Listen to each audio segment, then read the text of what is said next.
Good afternoon, everybody, and welcome to Relocate with Nat. I hope you're having an incredible day. I am in a new part of town in Sol del Plata with Catherine. Thanks for being with me today. Yeah, I'm happy to be here. This is a cute little place if you're looking. Now, I hear it's high on Airbnb, so we might not want to go this route, but we're only here temporary. Yeah. It's a temporary thing for you guys. But we met last week. We have lots in common. And I feel like networking will happen. It's going to happen. But tell the folks, like, how long have you guys been here? It hasn't been Not that too long. No, we have been here officially since February 2nd of 2022. So almost a year. And everybody always wants to know. I mean, everyone has a unique story about coming to the DR, maybe even the North Coast. What drew you here, or what made you decide on this area? So my husband used to live here 14 years ago. He lived here for 3 years in a row, and he adored it. And all of our lives, we wanted to retire in the Caribbean, even though we're not retired now. And it always seemed to us that the Dominican would be a really good place because it has a low cost of living. He can kiteboard every day, and I can surf every day. And that's really what drew us in. We were also living in Asheville, North Carolina, and we sold our property. And the thought of buying another property during the post-COVID real estate times was a little daunting. And then also, didn't want to feel trapped into like the American. It's a weird thing. I didn't want to feel trapped into the American dream, which is beautiful, but I just was feeling really boxed in, and I wanted to expand. So.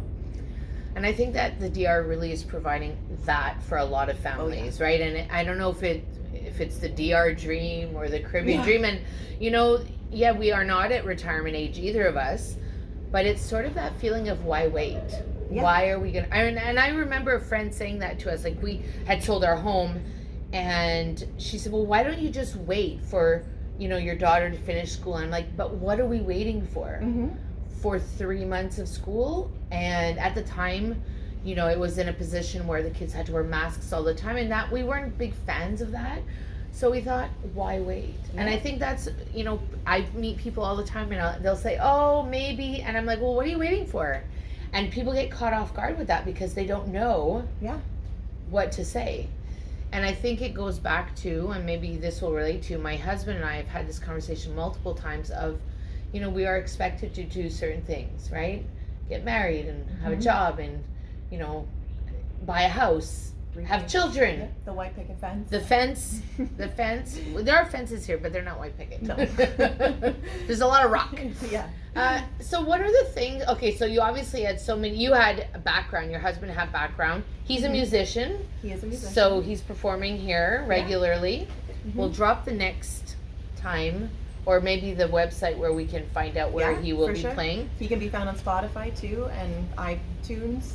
Yes, that's what. Perfect. So we'll drop those links in the description and make sure. If you are not following the channel yet, please make sure that you like and subscribe so that you can get notified for the next video.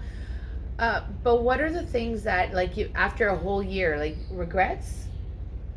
I do not have regrets. No regrets.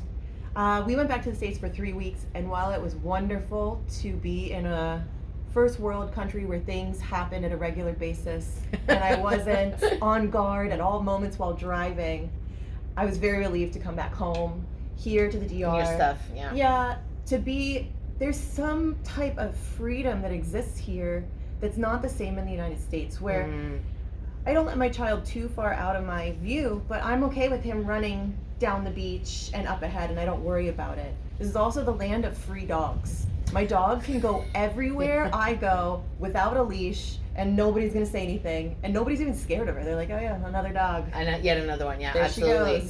She goes. I agree. I just came back from Montreal. I was in Montreal doing a Teen Talk tour for 3 weeks, and there was some ease about being there, accessibility to things, but I felt also very overwhelmed. I went to Walmart, and I thought, there's so much stuff.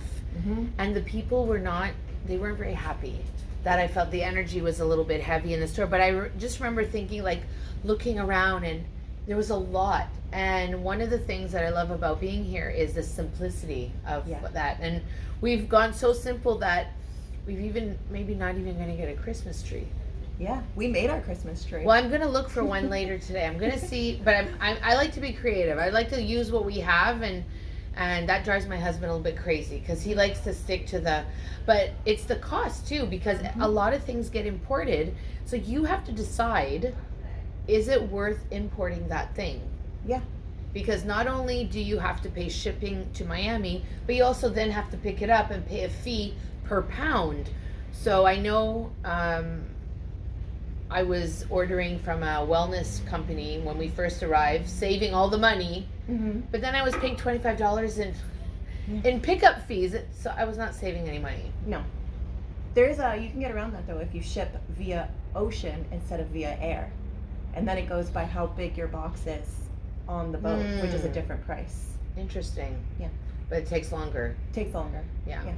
So we're also not defeating. Yeah. There's no, what is it? There's no 1 or 2 day Amazon thing going on here. No. Like, you have to add on like a few days. Literally had that thought this morning. I'm like, oh, I'm going to order this for Christmas. And I'm like, oh, that's not going to happen. Yeah. Not going to happen. And I think that's when you have to, like I came back, and I know my daughter's not going to see this, but I brought her back a gift from Canada that I lined my suitcase with, so that, because I knew I wouldn't find that here, so I think those are the exceptions. But overall, you can find everything you need here. Yeah. It just depends what you want. Exactly. Yeah. I have not been able to find wrapping paper. Actually, I take that back. I found wrapping paper at the big jumbo store, not at the Price Smart, which is like Sam's Club or Costco in Santiago, but it was $20 for 3 rolls of paper. So I said, I'm just going to use newspaper or have my son make some art. I have leftover gift bags from last year that I'm recycling. Yep. And she doesn't know the difference. She actually gave me back the bags. She knows. And she's like, and I'm gonna use them to wrap those gifts. And I don't even know if it'll click, but but I do have wrapping paper, but I don't have Christmas one. Actually, I have pink wrapping paper, so I might have to just do some stenciling or something like that. Perfect. Put some stickers on it. Okay. Yeah. So, what are the things that you're loving about being here? I mean, you've the dog. What are some of the things, the highlights for you that you're like, oh, this is like the best? So all summer long here at our rental house that we live in, we have an avocado tree that was literally producing grocery bags full of avocados multiple times a week. It's right around the corner. On Okay. We've got right there, we've got the orange lime tree. Is that at your neighbor's? Yeah, but it hangs over, so they don't pick it. I love it. Which you could use in drinks, or you can actually turn into cleaning supplies, because it is it can be slightly a caustic acid. It's really strong. Yeah. And then on the back side over here, we have a mango tree. So being able all summer long to just walk outside and eat fresh fruit, those are the best avocados I've ever eaten in my life. Yeah. So I was ecstatic. And I remember going home and my girlfriend saying, do you want avocados? I'm like, no, because they were tiny and they were like baseballs. Yeah. Like that was never gonna be ready for me to eat by the time I left. So I was like, no, we're not doing that. Okay, so definitely the fresh fruit. I have to agree. There was nothing I could eat in Canada that just was the same. Yeah, there wasn't anything that going home, I'm like, oh, I'm gonna eat here. I was like, no, the food here is really good. I'm fine. Yeah, we had I participated in the holiday party, Christmas party at my daughter's school for the staff this weekend, and they, put this beautiful, like, Dominican style meal together, and it was just, like, everything was good. And it doesn't say that back home the food is not good. No. It's just different. Yeah, I actually just had family come and visit, and 2 of them are dairy free and 1 is gluten free, and both of them were eating gluten and dairy without adverse reactions to it. They had some limits and there were some things that they needed to stay away from, but there's something in the way that food is processed here where it's a little bit more, there's absolutely less preservatives in it, and even in the vegetables and things. So if you come down and you buy carrots, you have to eat it that day or the next day, otherwise they go super squishy, Gumby carrots. Yes, absolutely, yes. And you don't find those little mini ones here. Yeah, those are a hard find and they're expensive. Yeah. If it's not grown here, produced here, it's a higher price. Yeah. The minute it's imported. So I love that you brought up the food, but what are the things that, I call them my really moments. Really? Are we doing that right now? Like, Oh. you touched a little bit on the driving Yeah. before. Yeah, so the driving is a whole different world. I'm just gonna let you all experience that when you get here, you know. But would you say shy away from it though? Like I've told clients, you have to get in the car and drive. Like don't wait. No, I don't think anybody should wait, but it's also, if you get really angry while you drive, maybe you should find somebody else to drive for you. Mm. Or if you get a lot of anxiety when you drive, maybe you should have somebody else Okay. drive for you. It's a fine line of you should never be in a hurry, and you have to be both very passive and aggressive at the same time. The passivity is to ensure that you and your space is safe, and the aggressiveness is to ensure that you actually get to Oh my gosh. go the way you want to go, because if you don't move, they're just going to keep those left turners are just going to keep coming until you just start pulling out. That is a brilliant explanation. Nobody has done it that way. Okay. So and you have to I think one of the things I know, if I've driven a lot one day, I'm exhausted. Yeah. It's exhausting. It's a lot. Especially if you wear glasses or have astigmatism. Like, I don't drive at night at all because I can't see, and It's harder. There's harder. There's a lot of motorcycles that don't have lights. Or one light. And then there's people walking. Yeah. It's, I'm not saying don't do it. I just don't do it. Other people definitely do it. It's special. Yeah. That's all I can We don't say. really It's go very out special. much. I went into downtown Cabarete yesterday to see the Christmas lights with my daughter, and even that short distance was like, I did a lot of. Mommy, are you okay? Yeah, I'm okay. It's a lot to take on. But even in downtown Cabarete, there's at least street lights. You can see what's happening. Yeah, and when even you're on that- the country roads, Yeah. there's no lights at all. Yeah, absolutely. Yeah. So we dropped that your husband is a musician here. How do you feel about like work wise? Because that's a question I get a lot from people. Like, how do I know I can work? How can I know? What can I do when I'm there? And we sort of met because you put an ad up, and I was like, oh, I need to know more about what she's doing. Mm-hmm. Yeah. Yeah, so this is the type of country that you need to bring a very highly sought after skill with you. You need to have a remote job that you can work at home. Yeah. You have to bring something with you, because working here, being a manager for a spa or an administrative assistant, you're not going to be making very much money, and And you have to be a resident. you have to be a resident. Yeah. There's a lot of things that go with it that are just not to Canadian or American standards. So with that, when I first got here, I did not have a job. I've been a boat captain for the last 18 years, doing day tours and things like that, which is something I could do here, but I don't want to lower my professional standards in order to operate within the Dominican's parameters. So it's something that I've stayed away from. But I started in February, I began working with a nonprofit. So if you have the monetary means to be here, working with nonprofits or potentially establishing a job with one of the nonprofits prior to becoming someone who lives here is a really good option as well. Yeah. I mean, I feel super fortunate that I had coaching businesses before we got here, and then I've actually been able to teach at my daughter's school, which was not a plan, was not part of the plan.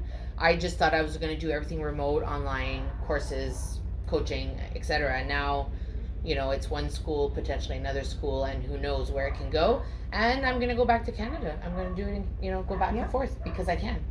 So you need to find that leverage. Yeah. Let me ask you this, because I saw your ad online. How much should people listen to the stuff that's online? Oh, well, the online stuff is interesting, right? So the stuff that's advertising, different businesses and different opportunities, not necessarily the remote job opportunities. All those guys that are people looking for voiceovers and things like that, don't trust them. They're not doing normal things. Yeah. Anyway, but there are a lot of retired people that live here. They have a lot of time on their hands, and they drink a little bit much, and then they get on the internet and like to say things like, we don't need pickleball here. If you want pickleball, go back home. Okay. I haven't seen that one. Yeah, I mean, I remember I had some clients, but I read on and I said to her, you need to stop reading what's on Facebook. Like, just stop. It's and because it's noise. There's a lot of noise. So there is good information, but you have to sift through it. And there are a lot of living here. When you're working with a family, things get difficult sometimes, and it's very easy to become resentful and angry at situations because it's not what you're used to. And sometimes when you meet these local people, you can see that they're a little angry about being here, and you're kind of in your head like, well, why are you still here then? Yeah. So it's a matter of every day waking up and counting all the blessings that you have. Yeah. Which I was going to ask you what your wisdom is, and I feel like I didn't even have to ask you. You were sharing that right away. Yeah. Counting the blessings of what we have, because there are moments, and I think that's part of it, is that it's paradise, but when you're on vacation, it's paradise. When you're living here, it can still be paradise, but there are some realities. Yeah. Realities that you have to kind of embrace. I actually I met a lady at the grocery store the other day, and she's retired in Sosua, and she and I were chatting, and she's like, I feel bad for young people that live here. It's so hard. I was like, well, I mean, it's not really that bad. She's like, I'm retired, and I feel like I live in a bubble. Things just work out and work for me. And I told her, I'm like, I think it's mostly because of your positive attitude. Yeah. And she kind of smiled, and then she walked away. And I was like, okay, interesting. But it is, I mean, that's true. Yeah. You're right, absolutely. And I think that when you have hardship, I mean, it's, we could go into all the philosophies and, positivity and things like that. But I think that it's just being mindful that if you're going to live here, it is not vacation. But I did do a video a few months ago with somebody with a local, and we talked about like the steps of change. It's like there's a honeymoon phase where, you know who all the new people are that are showing up because they're out every night and they're having all the mojitos, and that's good. And I'm like, go do it, like get it out of your system, because once you've been here for a while, you're not doing that anymore. Like. No. We live, like, I have to remember sometimes, like yesterday, there was no reason why I couldn't take my daughter to the lights, like, any day of the week. But you get into this sort of like, oh, it's a school night. It's a school night. But here, because it's so nice all the time, those school nights seem to, I don't know, other than it being dark early, because the time stays the same. Yeah. And the light stays the same. Yeah. I come from a place that is a vacation place. So I think that I've had a really good dose of understanding that balance, the balance of vacation, and every weekend can be a vacation when you're off, but you got to get down to business sometimes. And I remember a friend saying to me, how do you work with all this? And I said, I guess it motivates me to enjoy it, and since I've been back, I've been really taking in the outdoors, like really sitting outside, working outside, because that's more of where I want to be. Any last words of wisdom? This place is an outside place, actually. Talking about that, we spend more time outside in the patio or outside by the pool or walking around the neighborhood, which is my entire life is about educating and teaching other people about the outdoors. So for me, I've just hit the jackpot to be able to always be outside, always be warm. And enjoy the sunshine and the salt. Always enjoying the warmth, though I am wearing pants today for some reason. I was a little cool this morning. It was chilly. It was 19 degrees Celsius. So let's make everybody jealous and complain about the 19. It was cold. Thank you so much for doing this with me. Yeah, thank you for having me. If you have any questions for Kathleen. Yeah. I was going to say Catherine. That's okay. Or myself, make sure you drop them in the comments and we'll get back to you ASAP. Remember to like this video, share it if you can, and click the subscribe button so you get notified for the next video. Whatever you choose to do today, have an incredible day, and I will see you soon in the next episode. Bye for now.